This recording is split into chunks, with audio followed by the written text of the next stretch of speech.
menggunakan perekam audio eksternal misalnya HP untuk keperluan motovlogging, tentu saja ada kelebihan dan kekurangannya. Apa aja kelebihan dan kekurangan itu? Saksikan terus video ini.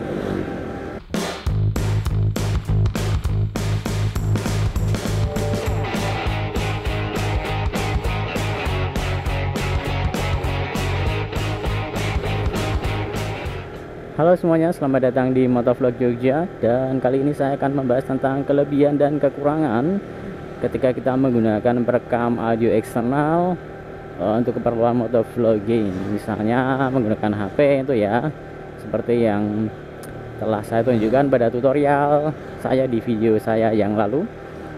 Nah, untuk kelebihannya sendiri yang pertama adalah murah. Murah di sini dalam artian kebanyakan atau malah mungkin hampir semua ya, hampir semua action kamera yang istilahnya kelas menengah gitu ya, di bawah 2 juta itu tidak mempunyai fitur untuk bisa dicolokin mic, sehingga mau tidak mau solusinya memang hanya ada dua, yaitu yang pertama dengan menggunakan perekam audio eksternal, yang kedua dengan memodifikasi action cam. Tetapi masalahnya untuk solusi yang kedua ini, meskipun banyak sekali tutorial di luar sana yang menjelaskan tentang modifikasi action cam agar bisa dicoloki mic, namun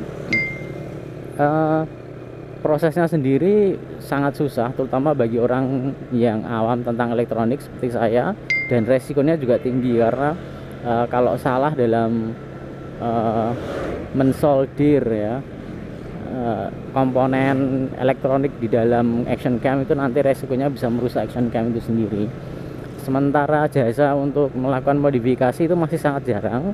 Setahu saya hanya ada satu di Surabaya, dia menerima untuk modifikasi Xiaomi, action cam merek Xiaomi sama Brica kalau nggak salah, dan beberapa merek lainnya, tapi saya lupa kontaknya sehingga saya tidak bisa men-share kepada kalian. Dan itu pun saya mendapatkannya tidak dari Google ya, saya coba Google tentang modifikasi action cam ini, ternyata ya, sangat jarang, atau malah boleh dibilang tidak saya temukan. Saya mendapatnya dari salah satu komentar teman di grup Facebook, tapi ya itu sudah hilang sekarang kontaknya di mana. Nah, jadi solusi paling murah yang paling bisa, yang bisa dijangkau baik dari segi harga maupun dari segi kemampuan ya, dengan menggunakan audio eksternal. Sama bila oke.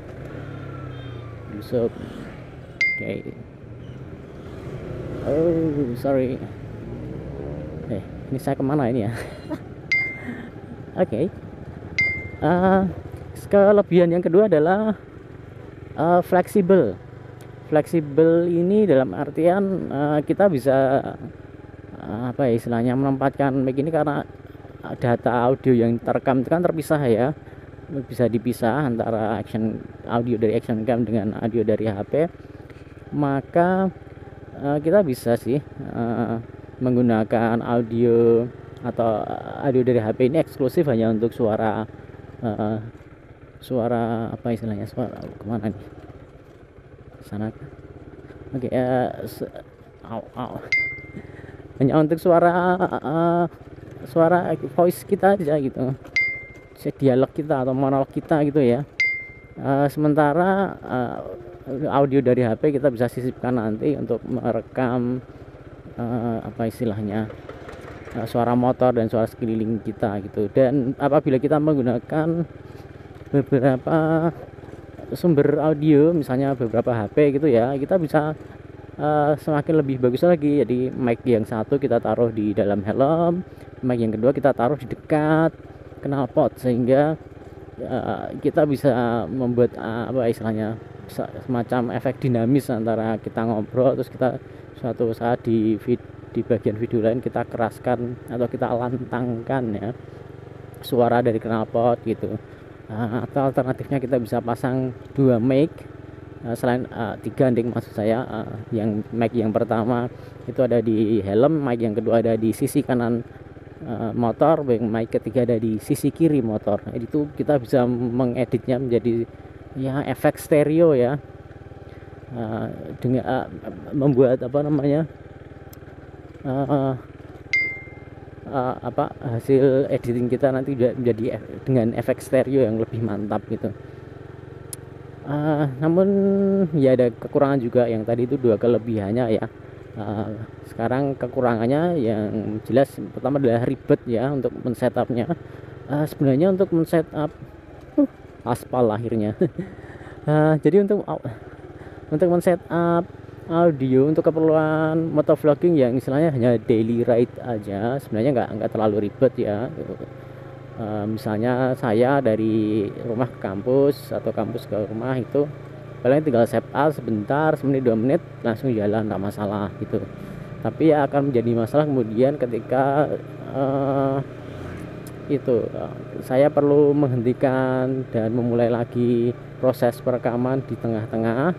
Misalnya ketika ketika saya terakhir San Mori dengan teman-teman ya, teman-teman motovlogger Jogja, itu ada beberapa titik di mana kami harus berhenti, istirahat sebentar, lalu kemudian lanjut. Itu proses untuk menghentikan dan memulai itu kadang-kadang agak ribet. Jadi ketika teman-teman udah pada naik motor langsung cabut, saya masih men-setup motor audio saya gitu, sehingga kadang-kadang itu ya memakan waktu dan ribet juga, nggak praktis gitu.